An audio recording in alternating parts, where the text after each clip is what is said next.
আসসালামু আলাইকুম ভিউয়ার্স। বাংলায় একটি কথা আছে না, মাছে ভাতে বাঙালি। আমাদের বেলায়ও ঠিক সেরকম।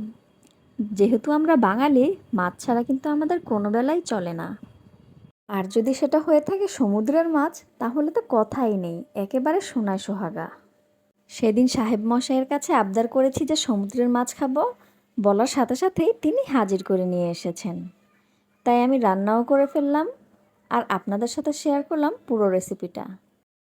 গরম গরম ধোয়া ওঠা ভাত, তার সাথে তাজা পোয়া মাছের তেল ঝাল, আর সাথে এক পিস লেবু। আহ, খুব সুন্দর জমে যাবে খাবারটা। সুন্দর করে ঝোলটাকে ভাতের সাথে মেখে প্রথম একটা লোকমা মুখে দিতেই মনে হচ্ছে যেন অমৃত দিয়ে খাচ্ছি। ভিডিও এডিট করার সময় খাবারের সিনটা দেখে আবার আমার জিভে জল চলে আসলো। তো আর বেশি দেরি না করে তাহলে চলুন মূল রেসিপিতে। রেসিপিটা করার জন্য প্রথমে আমি একটি পোয়া মাছ ভালো করে কেটে ধুয়ে পরিষ্কার করে নিয়েছি। দেখুন, এখানে মিডিয়াম সাইজের একটি পোয়া মাছ আছে। সমুদ্রের মাছ সাধারণত খুব সফট হয় এবং কাঁটাবিহীন হয়, তার জন্য খেতেও খুব সুস্বাদু লাগে। তো আমি মাছগুলোকে হলুদ এবং লবণ মাখিয়ে ভালো করে এপিটোপিট ভেজে নিচ্ছি। মাছটাকে আমি ভালো করে মশলায় কষিয়ে রান্না করব, তাই একটু হালকা ভেজে নিলাম। আর একটু হালকা ভেজে নিলে মাছের কাঁচা গন্ধটা চলে যায়। তো মাছটা আমার ভাজা হয়ে গিয়েছে, এখন আমি ফ্রাই প্যান থেকে এটাকে তুলে নেব। আর চুলায় বসে দিয়েছি একটি পাতিল। এখানে আমি পর্যাপ্ত পরিমাণ রান্নার তেল দিয়ে দিব। তো তেলটা ভালো মতন গরম হয়ে আসলে এর মধ্যে আমি কেটে নিয়েছি 1 কাপ পরিমাণ পেঁয়াজ আর 4-5টা কাঁচামরিচ ফালি করে নিয়েছি। এখন একটি স্প্যাচুলার সাহায্যে ভালো করে পেঁয়াজটাকে তেলের মধ্যে নেড়ে চেড়ে নেব। পেঁয়াজটা বাদামি না হওয়া পর্যন্ত পেঁয়াজকে ভাজতে থাকব। তো এই পর্যায়ে আমি ভালো করে কিছুক্ষণ পেঁয়াজটাকে ভেজে নিলাম। ভেজে নেওয়া হয়ে গেলে এর মধ্যে এখন আমি অ্যাড করব সামান্য কিছু পরিমাণ পানি। এই পানিটা দিয়ে এখন আমি মশলা কষাবো।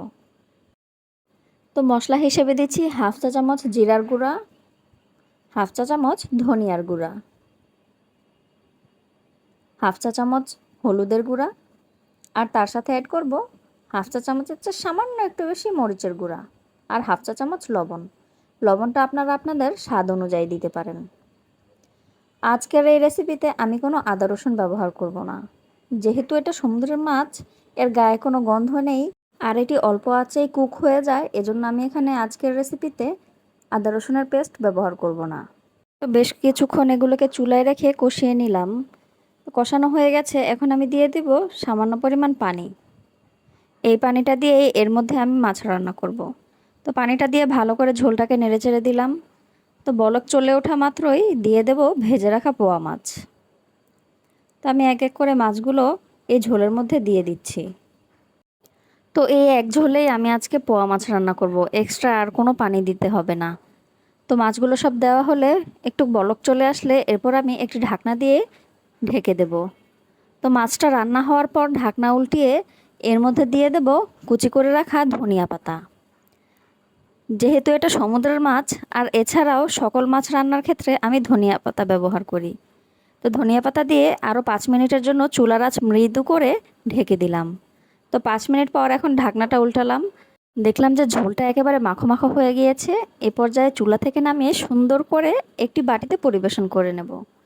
তো তৈরি হয়ে গেল আমার সুন্দর সামুদ্রিক পোয়া মাছের তেল ঝাল রেসিপি। পোয়া মাছের এই ঝোলেই এক নিমিষে শেষ হয়ে যাবে এক থালা ভাত, এবং মন জয় করতে পারবেন সকলে।